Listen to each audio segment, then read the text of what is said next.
listening to a Frozen Truth production.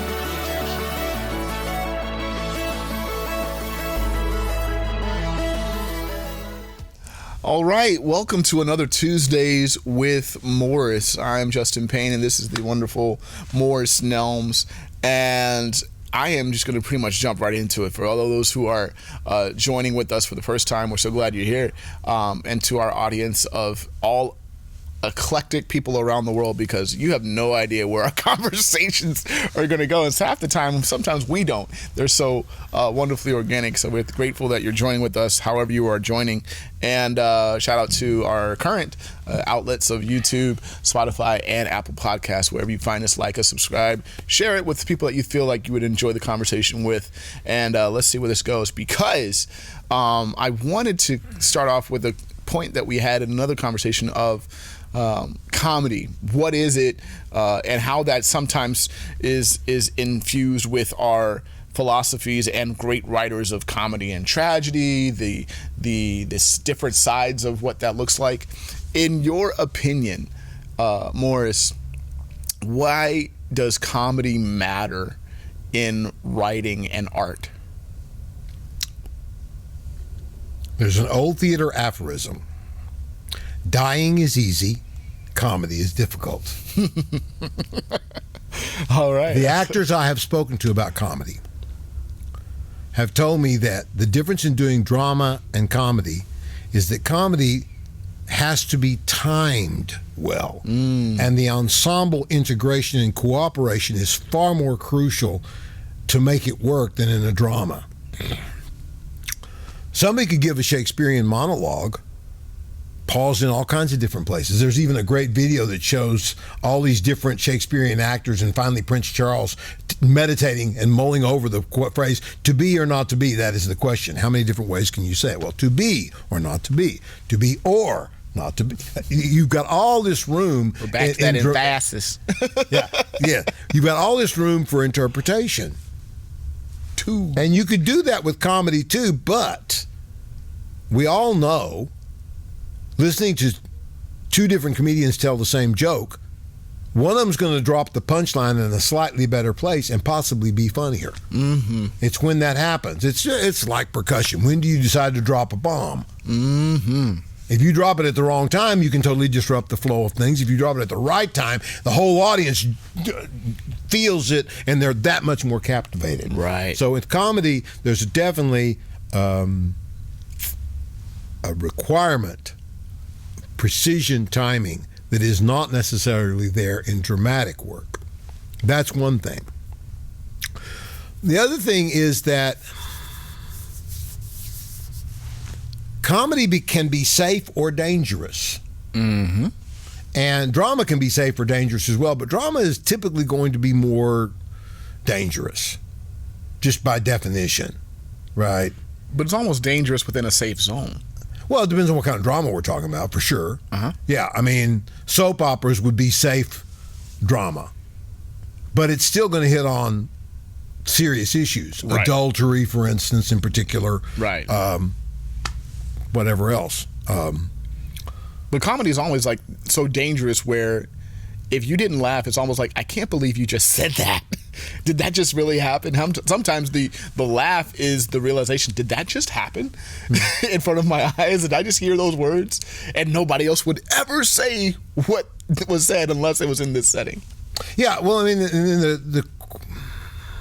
another point we were talking about, whether or not comedy is true and what kind of truth does it represent. During the period where Oscar Wilde wrote The Importance of Being Earnest, one of the tropes that you see in comedy all the time is that some person that you don't think is a noble person is actually of noble birth, and somehow that makes everything wonderful at the end. Mm-hmm. In The Importance of Being Earnest, Oscar Wilde turns that on its head by making the guy's real name Ernest. The woman wants to marry somebody named Ernest and will only marry somebody whose name is Ernest. And of course, if his name is, and he also has to be in earnest because the man who wants to marry her, his name is not Ernest, so therefore he's not in earnest. And all of those plays on words and puns within puns, Oscar Wilde was very aware of them. Of course he was. And then, of course, it turns out that he's a basket baby who was left on a stoop somewhere and, with a note attached to him. And his real name is indeed Ernest. And so she can marry him. Never mind that she already loves him. Now, all of this is pretty silly. I don't know how much truth there is in this, but the truth is somewhere else. The truth is in the puncturing of the mores of the time, which is where comedy gets dangerous, right? Well, I mean, you're dealing with the levels of. Well, I have that perspective of there's concealed truth and revealed truth that gives the lift of joy, because it's a communal truth or concealed truth. Communal or concealed truth, really, where some things that everybody knows. All right, fine, everybody knows, because it's always that foundation of a joke or a punchline. But once it's a revealed truth at the right time, everybody gets the same lift and experiences joy, therefore laughter. It's that place of, well, okay, there is a name named Ernest, but the revealed truth is we know what she doesn't. And until she revealed, and that's why it almost like it hangs over the moment of, we know what you want for, we'll know what they're looking for as the audience member. And until this character finally comes to this conclusion, it just gives us the release of the tension, and therefore it gives us the joy of finally you came to the same conclusion that we've already had. Or the reverse. Sometimes the comedian or the artist's perspective, the author's perspective, is to say, I know something that you don't, but I'm going to toil you along until you come to my conclusion. Together. And then we're like, what are you doing and why are you doing this? Oh, that's why. Ha ha ha ha ha ha.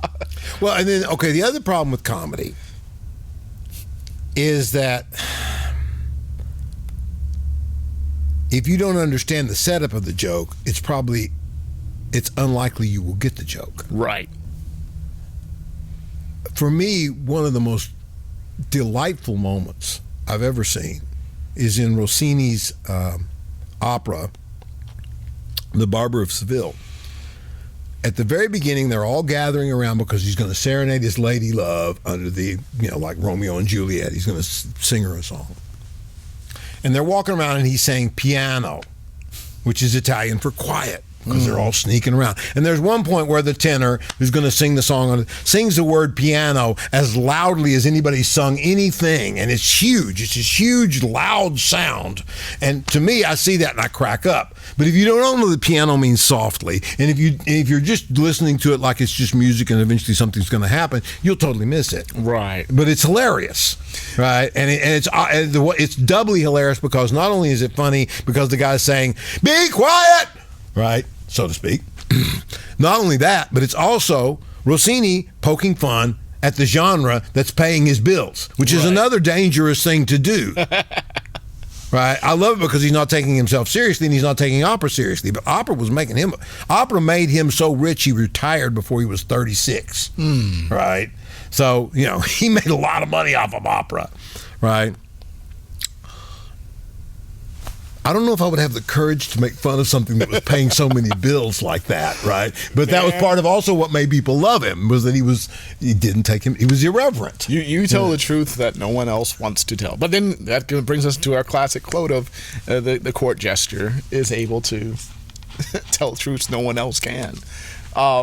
I thought about one of my favorite comedians growing up, but just discovered essentially within my 20s. There's two things that resonate between me and my brother, two comedians.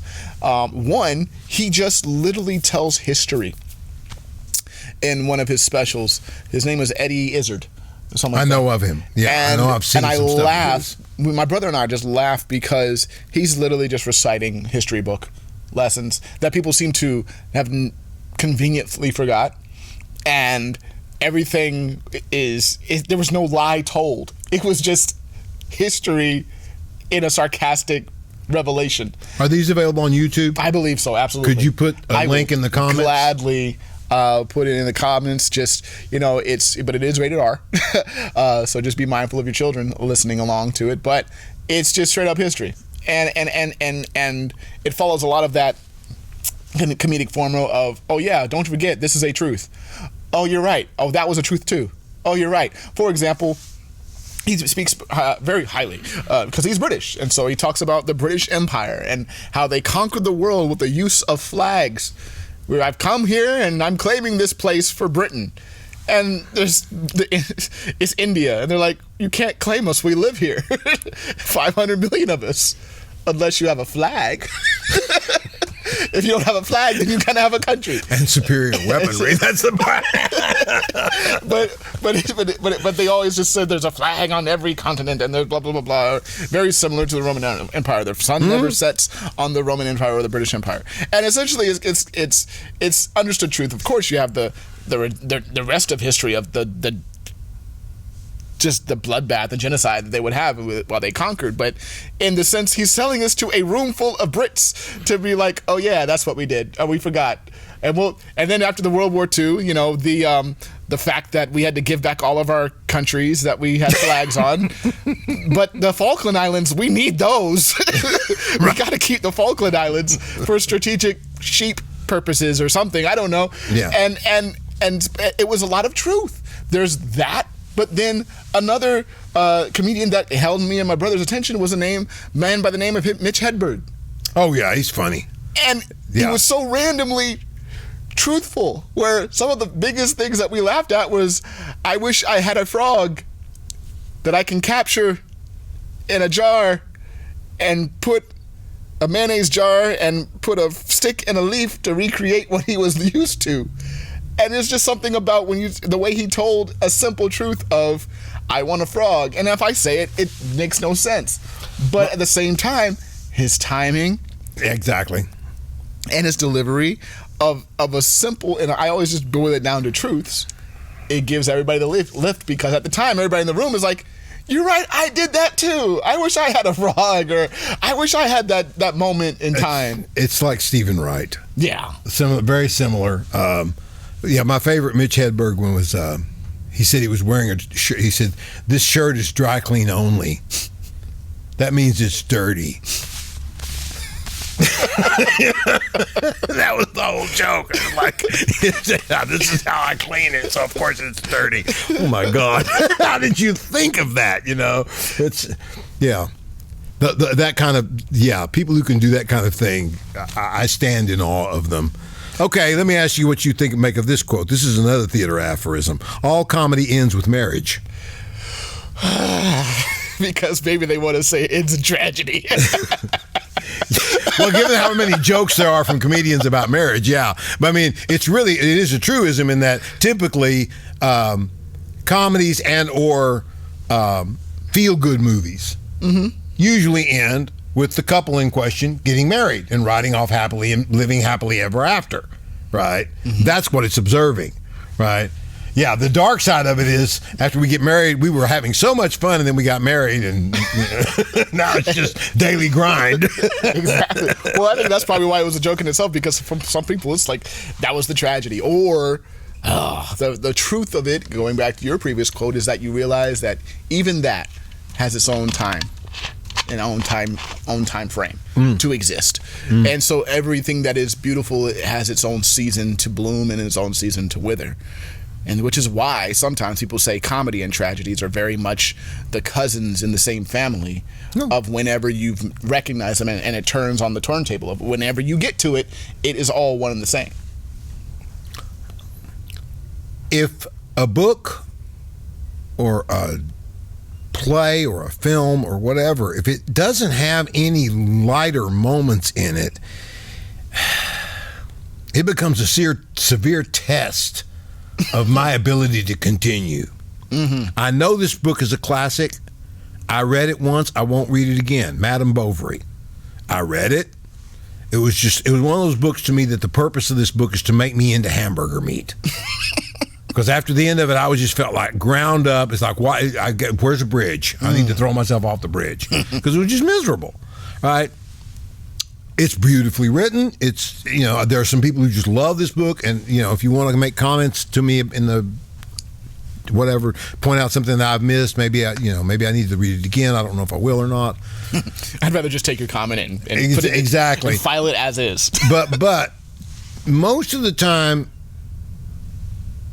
when I look at Shakespeare does this quite well, and other really serious dramas that I've seen do this quite well. There'll be a moment where you're just like going, "Oh, that's funny," right? And maybe it's not funny because it's supposed to be funny, but it's just funny because of how intense it is and how much of a relief you just got from what just happened.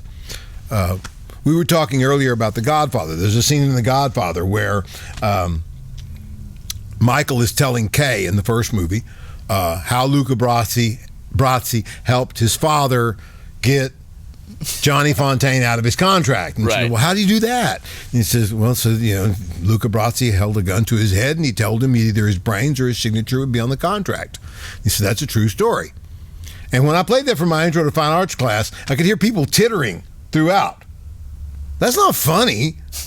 But what's funny is the way they set it up, and he just very calmly says it, and Diane Keaton is looking at Michael like, what? Is it time for me to go? And the way she plays, that's what gets everybody. Like, you really just said that? Like, okay. Yeah, exactly. Which is the same thing we were just talking about with comedy. Exactly. Did you just say what I think you just said? And then, so. But the other part of comedy is the reality of it, where even that same actor who played Luca, if I'm correct, at the beginning, the director Francis Scott Coppola, I think. Yeah, Francis Ford Coppola had the cameras running on him rehearsing his lines. Yes, and then they used it. Yes, they used that he was the actor, which was not exactly an actor really, because they really wanted to bring in some real mobsters. Was so nervous about being in a scene with Marlon Brando that was him in a corner freaking out over what he's gonna say and then, to the Godfather, and that was literally created his character because of his complete terror of being in this moment, in this film, in this setting, and trying to be an actor, and the truth of his nervousness and such like that literally created this character. Well, and they played it brilliantly. Diane Keaton looks at it and says, Michael, who's that scary guy over there talking to himself? And Michael and Al Pacino says, yeah, it's a very scary guy. And they both know what he's doing. They both know he's rehearsing his lines, but they're such professionals, they play it off. And then they do something else in that scene later when he's in the room with Don Corleone. And he has to deliver these lines he's been working on. They have the two children come in and run around and disrupt the scene. I'm sure Coppola planned that. Absolutely, to keep it as authentically, take him off guard as, And from what I've read, Brando was very amused by the guy. Yeah. And he played to the guy's nervousness. Well, Brando was that way anyway. He was James Earl Jones said that being in a scene with Marlon Brando was amazing because you got 100% of him. As soon as the camera started rolling, you got 100% of Brando right away. He said he didn't give you had to be on. But with that one, I mean, he knew he was working with an actor who's limited, and so he's you can tell. Okay, if you didn't know already, I think this is one of the finest movies ever made. There's a scene in it where, Brando is sitting there as Don Corleone, and Bob Duvall says, well, Luca Brasi wants to talk to you. He says, dude, I really have to do this. And he says, yes, he really wants to, give his blessing on your way. Yeah. He says, all right, bring him in. And so he brings him in, and then he's got his happy face on. But this is where Brando's so incredible, because it's the happy face of an actor who's amused by the fact that he's working with a non-actor who's totally intimidated by working with him. It's also the happy face of Don Corleone, who is not really interested in this, but this is his right-hand man, and this is his enforcer, and he needs to keep him happy, so he's indulging him, so he's got his fake smile on. But it's not entirely a fake smile. It's like the good directors know how to use that kind of stuff. And I think that's the whole point in my spaces of art, is that you're able to use life, truth, emotions in its raw form, and continue to portray that so that the audience can experience that with them. That's always like the most beautiful part about comedy. Quick pivot point of a quote is that Dave Chappelle, he said this in his Block Party documentary. He says there's a very interesting relationship with comedians and musicians. All comedians think that they're musical, and all musicians think that they are funny. And a great many musicians have turned out to be quite funny. Absolutely. Mel Brooks, Sid Caesar, Hal Linden from Barney Miller. Incredible. I'm trying to think. There's some other ones. Richard Pryor. A lot of people don't know Richard Pryor can sing and sing quite well. He loved jazz. Yeah. Oh my gosh. And Bill Cosby wanted to be a jazz drummer. He had his blue tips. Yeah, it's like, have you seen this thing where he talks to Jack Benny about how he was playing for Sonny Stitt? Yes, his blue tips and this. But even a great merger that it would be in a modern day culture would be Jamie Foxx. Good Lord, yes, absolutely incredible. One of the greatest entertainers in my generation, at least. But going back to even what Dave Chappelle said, and probably to your original point, is that they probably, because these are the two artistic genre people that understand timing. You have to. You understand the timing, the pitch, your tone, the dynamics of the moment matter, of how you've created music with your space. And with your setup, and that's probably why they get along so very well. I would throw poetry in the mix as well. Mm-hmm. A good poet understands timing too, especially if, and I think this is true of the best poetry, it is designed to be read aloud. Thank you. That part. My brother, and is actually a national slam poet, and wow. I have seen him perform countless of times. Either in person or online, and my dad has gone to so many of his performances. He can almost quote some of the poems along with my brother, but then at the same time, my dad always makes a note of he knows his audience per venue when to create additional space or less space within the poem to captivate or continue with the audience. And I think that is something that is so grand about, not only has he written an incredible work that is emotionally charged in its own right, but actually that's only 30% of the point, is that everything is designed to be the interactive emotional weight of the moment versus even the words. The words are almost the easy part. It is the performance of the poetry that is so incredibly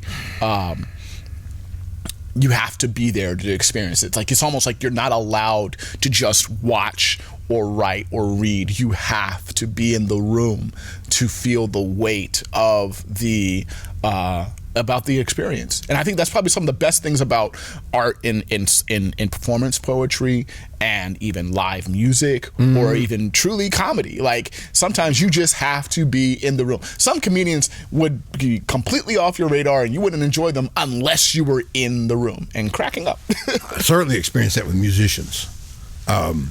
Barry Harris, pianist, I thought he sounded fine on the recordings. I thought, yeah, he's good. Then I heard him in person. And I realized there was something about him in person that I wasn't getting from the recordings. Mm-hmm. Then after I heard him, I go back to the recordings and I hear that missing ingredient. We may have talked about this before.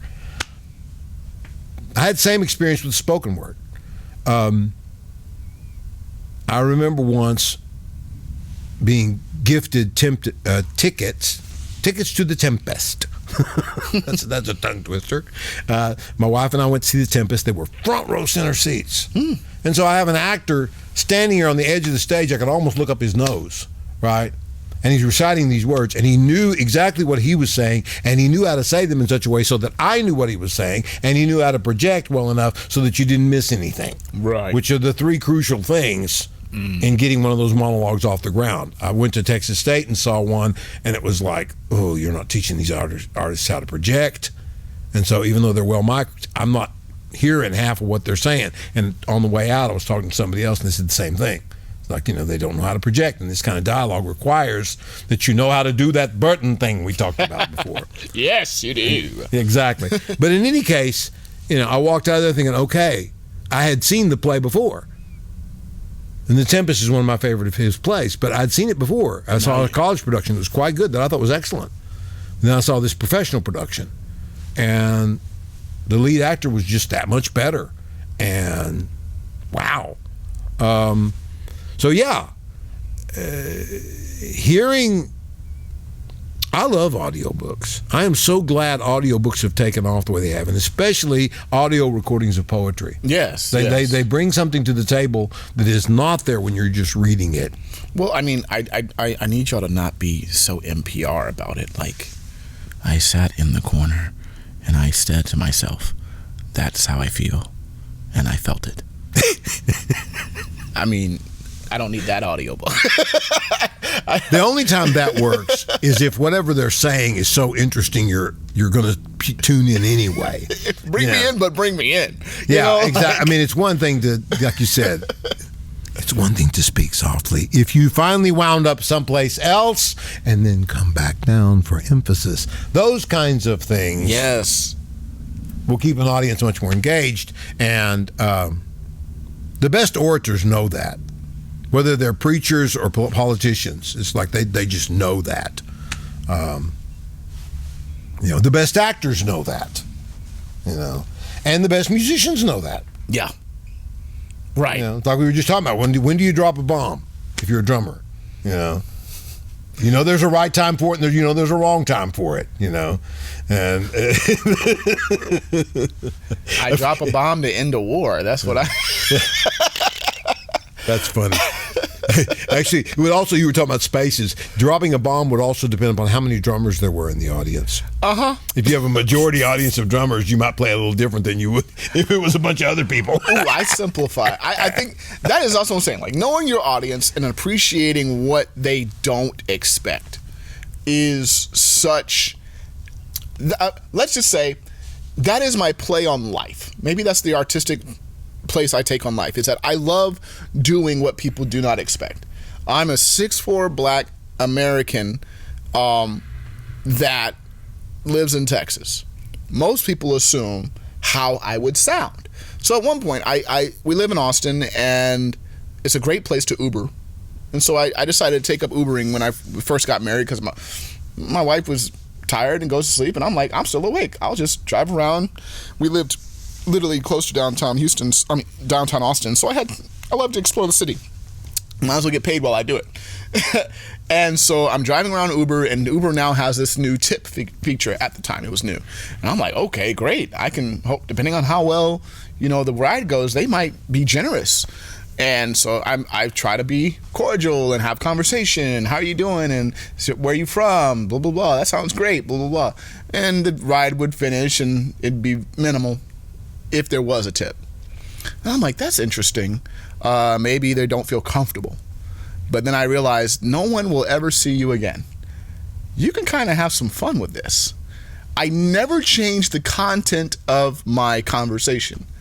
However, if I did start sounding like this and say, hello, how you doing? My name is Justyn. I'm going to pick you up and take you to the airport. Oh my God, where are you from? That does not sound like anything I've ever heard before. You're so foreign. And I'm just like, no, I moved to here and I immigrated when I was only 4, and so I kept my accent. And so my parents, they did a great job raising me here, but I still sound quite like I'm from across the pond. And I can literally do that all day. And me continuing on with this fun diction part, I learned different voices just to see which would get the biggest tip. Okay, I'm curious. Which one got the biggest tip? It would always be the British one. The biggest laugh would be, hello, how are you doing? Glad to have you. Glad to take you to the southwest, the south. Then they would wonder if you were even African American, right? Well, they really just thought I had a very, very good tan from where I come from. and so they really much assume that I came from the southern part of India. Yep. And that I got a lot of sun, and or Sri Lanka or something like that. And I do that, but at the same time, they're like very much appreciative of where I come from and what I've done. And Anisha's very much hustling. But then the next ride, I'd be like, so how y'all doing? Oh, you really do sound like Texas. That's just great. And so I would just play along with all of these accents. Okay. Here I am, still driving the same car, the same physical pulchritude has not changed about me. And then if I dropped a very posh accent, oh my gosh, I've gotten a $100 tip just because I sounded proper.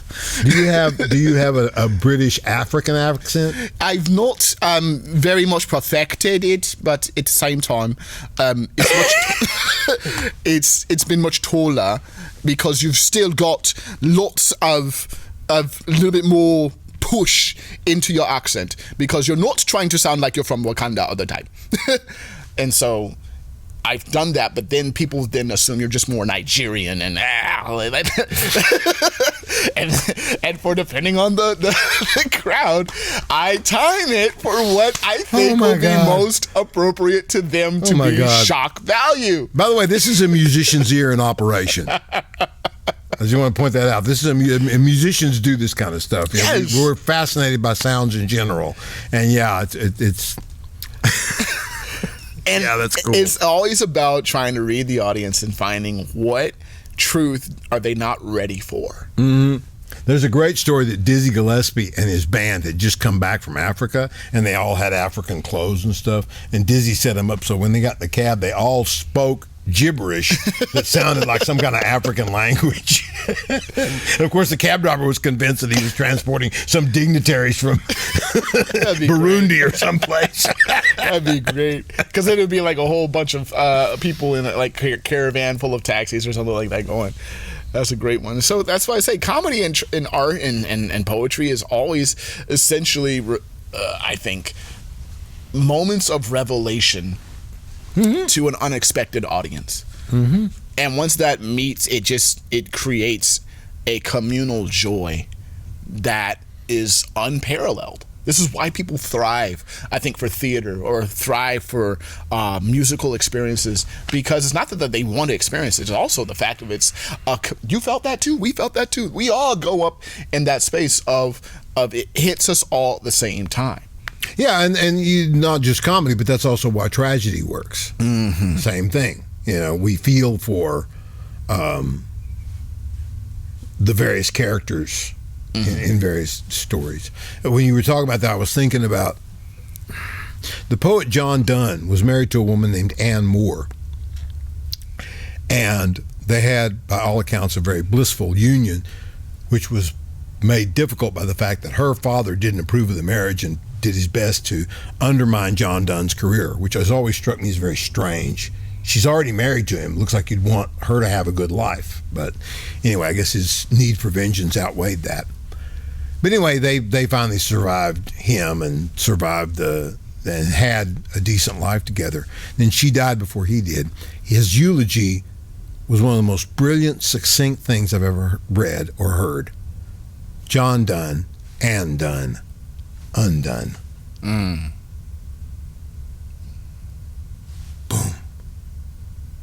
Ouch. And yeah. And as a person who's lost a wife, I mean, that's just... Count Basie, who's also famous for minimalism, in his book, Good Morning Blues, which is a must-read if you're interested in American jazz, or Count Basie, talks about his wife a few times. He married a dancer. They were married happily for years and years and years. And eventually he said, when we lost Katie, blah, blah, blah, blah, blah, blah, blah, blah. And he talks about when she died. End of the paragraph. Next sentence. My Katie, period. My baby, period. Next topic. Same thing. Mm-hmm. That's one of the things that I love about a certain kind of drama, is it can bring a kind of minimalism like that to really profoundly held emotions. Bang. Well, Jesus wept. Yeah. The shortest verse in the Bible. Yes. Bang. Yes. And yeah. I mean, and there's tons of other things like that as well, Well, Shakespeare has a line in Julius Caesar. I lost a very good friend, college buddy, in last year in the summer. And I was invited to speak at his service. I was one of many people. It was basically a get-together.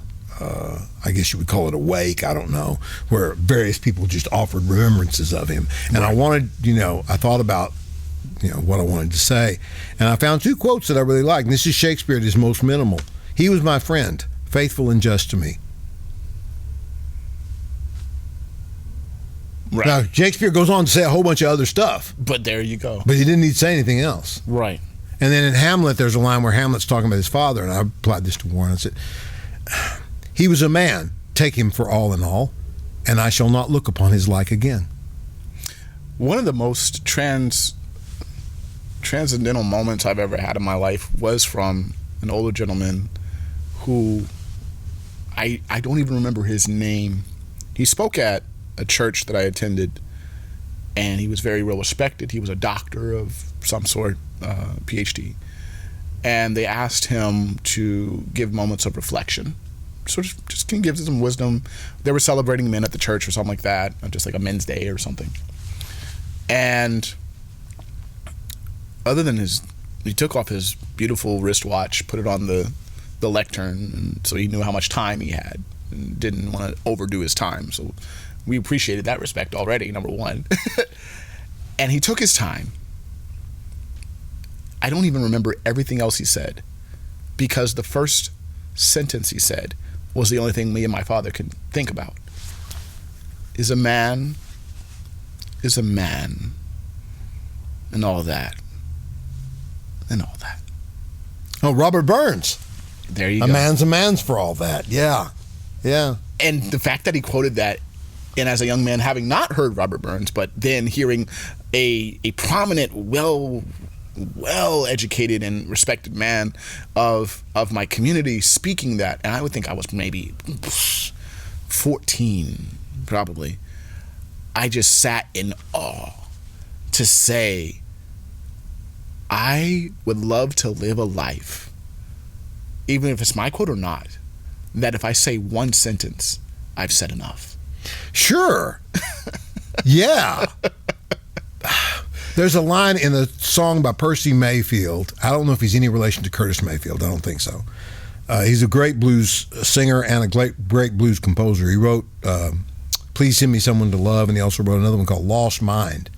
And it has, words would fail me if I tried to describe her, though I know she's not all she should have been. She was the devil with the face of an angel. She was cruel and sweet, sweet and cruel as homemade sin. Bang! That's a good one. I wish I could write something that good. Yeah. That's a good one. And I would, by the way, okay, this is where I guess I'm postmodern too. I put that right up there with Shakespeare. I put that right up there with John Donne. It doesn't matter to me that it comes from Southern Americana and that, it maybe uses a more informal kind of gait or language or whatever. If it's profound, it's profound. Exactly. That might be the rule of postmodernism, is that the fact that you have to be dead and the era has to be dead before it is recognized to be equal. Right, exactly. High culture versus low culture. Yes. Yeah, and it's like, no, I'm sorry. I've seen profundity in Batman comic books. Oh, yes. In fact, even almost just as weighty reflections from Bruce Wayne about, or especially even the Joker. Let's just say we went back to even Heath Ledger's character about some Michael Caine. Some people just want to watch the red burn. I missed that. Some people. That's why it's Michael Caine, because you can never understand what he says. But oh yeah, it's in the movie where some people he's talking about why people are violent. He's talking about this one guy that was violent. Yeah, I remember it now. Watch the red burn, and just that profound. Watch the world. Okay, yeah. I'll do better next time. No. But it's no. The difference was when I saw Michael Caine say it, he was full on in the camera, and I could read his lips, and I could read his lips too. When you said it, I was kind of looking at you and kind of not looking at you. So yeah, I needed the subtitles on that one. Man. I'm actually going to have to submit that we have had a wonderful time. And this has been a great time with Tuesdays with Morris. We pray that you had a great comedic opportunity to laugh with us and think about how arts and all of this is intertwined in its own life experience. And if you haven't already, go live somewhere. Go do something that makes you laugh. Go do something that makes you cry. Go do something that makes you think. Do something that makes you wonder. And we'll see you next week. Have a great one. I appreciate you. Oh, man. This was fun. Yeah, it was. You're listening to a frozen truth.